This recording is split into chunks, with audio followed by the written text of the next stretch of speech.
can't do that in a garage. There's just a few places in the world with the right equipment and only a few people in the world with the right training to be able to do that. The $4 million Bugatti Chiron Per Sport is now nothing more than a mangled heap of carbon fiber following a devastating accident. Bugatti has declared it terminated by blacklisting its VIN globally, a digital death sentence that makes this hypercar impossible to support, as not even a genuine plastic clip can be purchased for it. They did not expect YouTuber Matt Armstrong to appear with a toolkit and a refusal to accept defeat. What followed played out like a high-stakes power play aimed directly at the pride of the supercar elite. This is the story of a mechanic daring to challenge a giant and the shocking reaction from the most powerful man at Bugatti, Mate Rimac. Flashback to the moment the wreckage appeared in Miami. This was no ordinary vehicle, it was a Bugatti Chiron Per Sport, one of only 60 rare treasures on the planet. After a collision with a budget commuter car, this masterpiece was abandoned by the French automaker. Following the crash with a $4,000 delivery truck, the $4 million marvel, once belonging to collector Alex Choi, became a pile of shattered carbon. To Bugatti, a structurally compromised car is no longer a mechanical masterpiece. It is a brand risk that must be erased. The French manufacturer immediately dispatched technicians from Molsheim to the US for inspection. The verdict was cold and final: a total loss. Bugatti went beyond merely denying warranty coverage. They took the extreme step of locking the car's VIN within their global system. The Supercar blog commented that this was a digital death sentence, turning the vehicle into a mechanical ghost. No authorized dealer from Dubai to London was permitted to sell so much as a plastic fastener for this chassis. Matt Armstrong, a YouTuber specializing in restoring totaled cars, decided to enter this gamble. He admitted the madness of the project when facing the corporation's rigidity. Matt shared in his project debut video, "You can't do that in a garage.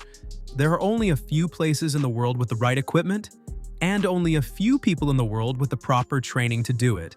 He spent millions to bring this mummy back to the UK, moving forward even as Bugatti erected a firewall against spare parts. The arrogance of the French brand was best displayed through the replacement parts quote. If the owner wanted to revive the car to factory standards, they had to accept a staggering figure: $1.7 million. Individual components were priced at absurd levels to deter anyone from attempting an unauthorized repair. Specifically, a pair of headlights was listed at $174,000, each front fender at $200,000, and even the iconic horseshoe grille cost $93,000.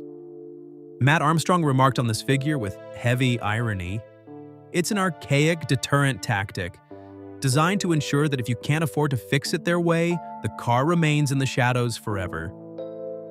To Bugatti, a crashed Chiron circulating on the road is an insult to the perfection of the Molsheim bloodline. They wanted this car to vanish from the timeline as if it never existed, rather than being restored by a freelance mechanic. Instead of bowing to the $1 million invoice, Matt Armstrong saw cracks in the giant's self-assured system. He was determined to prove that even the pinnacle of the automotive industry must follow the most basic laws of mechanics. The confrontation between a small individual and a billion-dollar corporate machine began with these very same harsh, imposed numbers: plastic trash cans and the $1,000 lie. The legend of Bugatti's untouchable complexity began to fracture when Matt Armstrong decided to perform a technical maneuver considered sacred ground by the French brand: splitting the body. According to official technical documents from Molsheim, separating the front carbon monocoque chassis from the rear subframe is an incredibly delicate process. Bugatti once claimed in Road & Track magazine that only exactly 2 facilities worldwide possess the hydraulic rigs and specialized laser leveling equipment required to do this without deforming the car's structure. Matt Armstrong countered those flashy claims with a solution rooted in backyard mechanics. Swapping the $1 million hydraulic rails for a simple fix, He walked to the corner of the shop and pulled out a plastic trash can dolly and a few scraps of wood. Matt shared defiantly in the video capturing this moment. They said you couldn't do this in a garage in England, that it was a physical impossibility and would turn a $4 million car into a pile of scrap. As the wheels of the plastic trash can began to roll, the two halves of the world's most expensive supercar separated with startling smoothness. This moment stripped away the mystical shroud Bugatti had carefully built to protect their profit margins. As the carbon skin was peeled back, a naked truth emerged. The Chiron Persport is actually a masterpiece of modular engineering. The entire front and rear sections are held together by just 14 primary titanium bolts. Matt Armstrong noted while holding a bolt in his hand, "These aren't magic bolts forged in the heart of a star. They are high-end components that still follow the same laws of torque and tension as a Volkswagen Golf." The truth became even more bitter as the team began deconstructing part codes hidden deep within the cooling and electronic systems. Matt found traces of the Volkswagen Group everywhere, from sensors and plastic clips to small mechanical components bearing part numbers from Audi and Bentley. This revealed that while customers pay a supercar tax of up to 1,000% for the box with the EB logo, the technical reality inside is a clever sharing of components across the group's brands. The real reason Bugatti wanted to kill the car was also exposed here: a small crack on the cast aluminum engine mount. Instead of allowing a structural weld or replacing that specific part, the brand's protocol demanded a completely new gearbox housing and engine, leading to the $1.7 million quote. Matt Armstrong criticized this directly. They aren't saying it's unfixable, they're just saying they won't allow it to be fixed for anything less than the price of a private island. By using the crudest tools to conquer the most sophisticated machine, Matt Armstrong created a manifesto for the right to repair at the highest level of society. Using a trash can to support a W16 engine was more than a reckless act. It was proof that human creativity can overcome any monopolistic barrier. Images of the split chassis went viral instantly, causing the belief in the invincibility of supercar brands to shake violently. This tremor reached beyond the fan community and arrived at the office of Bugatti's leader in Croatia.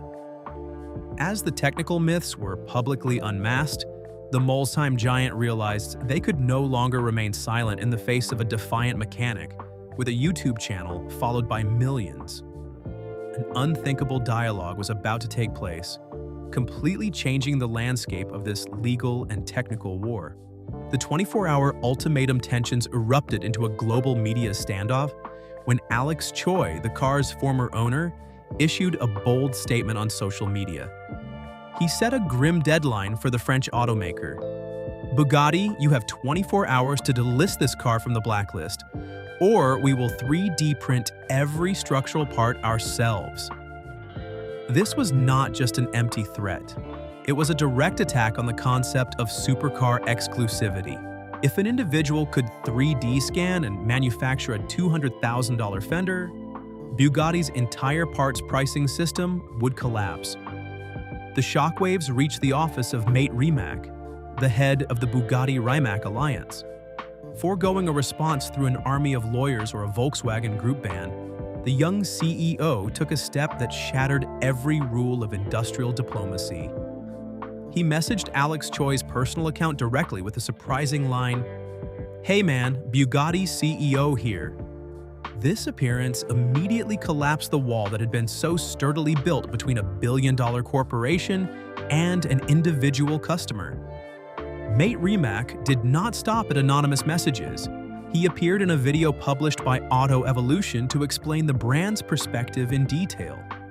With the style of a true mechanic who started in a garage, he avoided dry legal jargon. Instead, he shared with genuine passion, "I'm actually a fan of Matt Armstrong, and I understand his enthusiasm, but 3D printing load-bearing parts for a 1,500 horsepower machine is an extremely dangerous act for one's life." The CEO analyzed that the gearbox housing and carbon monocoque chassis endure massive mechanical pressures, that standard 3D printed plastics or metals simply cannot handle. He moved away from a superior attitude, admitting that the initial $1.7 million figure was just a worst-case insurance estimate. Mate Rimac affirmed in the direct dialogue, "We don't want to kill the car, we just want to ensure that when it returns to the street, it remains an absolutely safe Bugatti." This action by Mate Rimac created a surreal moment in automotive history. The head of the world's most luxurious car brand watching a YouTuber use a plastic trash can to take apart his flagship product. He did not mock Matt's manual methods. He saw it as an opportunity to educate the community on the true complexity hidden behind the polished exterior. The legal battle suddenly transformed into a technical workshop where the biggest egos began to find common ground. The intervention of Bugatti's leader opened an unthinkable path for a project that seemed dead on arrival. Removing the death sentence from the car was more than a gift to Matt Armstrong. It was an admission that the era of absolute monopoly is giving way to transparency. A quiet agreement was formed, promising a strategic pivot that no other supercar brand had dared to attempt before. The decision to lift the VIN lock set the stage for a legitimate but dramatic restoration under the remote supervision of the factory itself. Mate Rimac's strategic pivot. The most shocking event in the history of supercar after-sales occurred when Bugatti officially confirmed the removal of the blacklist status for Matt Armstrong's Chiron Sport.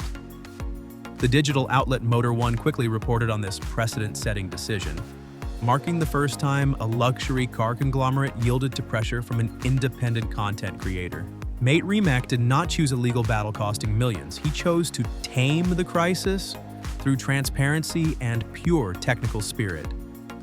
The young CEO directly corrected the controversial figures that had fueled online outrage for weeks. He stated that the $174,000 price for a pair of headlights was merely hearsay from inaccurate insurance reports. Mate Rimac shared candidly during a live broadcast. The actual price for this headlight assembly is around $25,000, still a massive number, but it reflects the true research and development value we invested. This move was a masterclass in media management as he turned a potential brand wrecker into an unofficial partner. Rather than leaving Matt Armstrong to build Frankenstein components with high safety risks, Rimac opened the genuine parts warehouse with pricing much more favorable than the original $1.7 million. He explained his new philosophy: "We don't want a Bugatti to die just because of administrative barriers. If there is a safe path for repair, we will support it fully." This pivot pushed the responsibility back onto Matt Armstrong and Alex Choi, forcing them to choose between continuing to create sensationalist content or truly reviving the car seriously.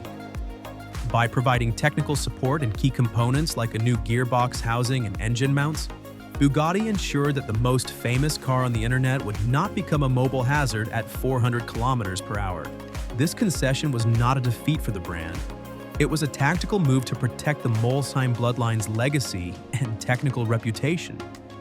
Accepting a car once declared a total loss back into the official ecosystem sent a powerful message about the change at Bugatti under Rimac's era. It showed the French brand had begun to shed its image as a distant, monopolistic monolith to become closer to a new generation of tech enthusiasts. Mate Rimac even invited Matt's team to visit the factory, proving he values true skill, whether practiced in a sterile lab or a grease-stained garage. This pivot created an unprecedented precedent, forcing rival supercar brands to rethink how they treat customers and the owner's right to repair.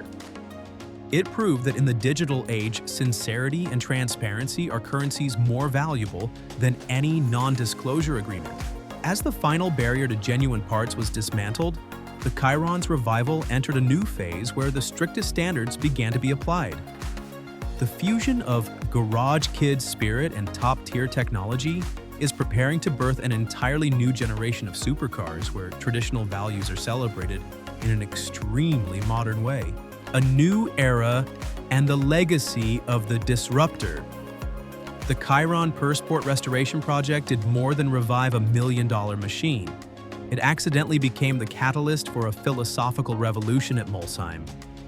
Matt Armstrong's shocking discoveries regarding excessive electronic complexity and dependence on software black boxes directly influenced mate Remac's thinking. In an interview with Top Gear, the CEO admitted that Bugatti's future lies not in touchscreen displays that easily become obsolete, but in honoring pure mechanical values that can last centuries. The legacy of this confrontation is the birth of the successor model, the Bugatti Tourbillon. This is a strange supercar in a digital age, as it completely eliminates digital screens in favor of an analog instrument cluster crafted by Swiss watchmakers. Mate Rimac shared his new vision. We want to create a piece of art that 100 years from now, a mechanic in a garage can still look at, understand how it works, and fix it with their own hands. Matt Armstrong, once dismissed by the elite as a mere brand disruptor looking for views, has emerged as a formidable, albeit unofficial, global ambassador for the right to repair within the most exclusive luxury segments. His unwavering persistence has served as a masterclass in modern engineering, proving that the accessibility of high-precision 3D scanning and personal CNC machining is rapidly closing the once insurmountable gap between humble family workshops and million-dollar factory production lines. By systematically unmasking and publicly identifying shared Volkswagen Group components hidden beneath the Chiron's exotic skin, he effectively stripped away the industry's veil of mystery. In doing so, he forced a titan like Bugatti to pivot toward a more transparent after-sales policy, setting a revolutionary precedent.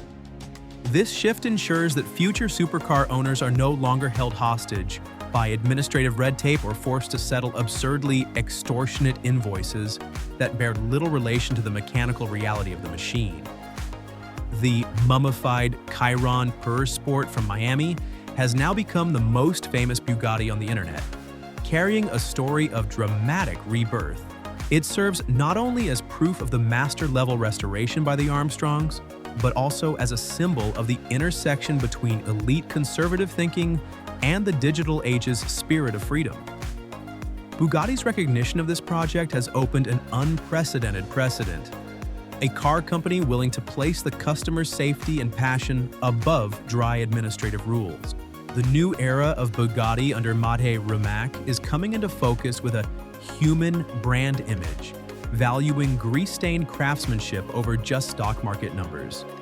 The combination of a naturally aspirated V16 engine and accessible modular solutions is the answer to the problem of longevity Matt Armstrong posed during the Chiron's disassembly. The hypercar world is no longer an untouchable ivory tower. It has become a playground for the best mechanical minds. Ultimately, even if this car never receives a certificate of perfection at prestigious classic car shows, it carries a unique historical value. It is the car that broke the supercar monopoly, forcing giants to listen to the voices from small garages. When the roar of the restored Chiron's W16 engine echoes on the test track, it is not just the sound of machinery. It is the victory roar of persistence and limitless mechanical passion. The journey from the ruins in Miami to the unprecedented recognition by the most powerful CEO in the supercar world has officially rewritten the rulebook for the Bugatti empire. Matt Armstrong did not just revive a machine, he revived the belief in the right to understand and care for one's own mechanical masterpieces, rather than being mere guests in the brand's ivory tower. When the W16 engine's roar rises from a family workshop in England, it is a defiant statement that no monopoly barrier can stop pure persistence and passion. If you are excited by this historic showdown and want to follow the next movements of the immortal Chiron, give this video a like and share this story with other speed enthusiasts. Don't forget to hit the subscribe button and turn on notifications so you don't miss the moment the world's most famous internet Bugatti officially hits the road again. Your support is the fuel that drives us to keep uncovering the most dramatic corners of the automotive world. Thank you for joining us, and we'll see you on the next journey.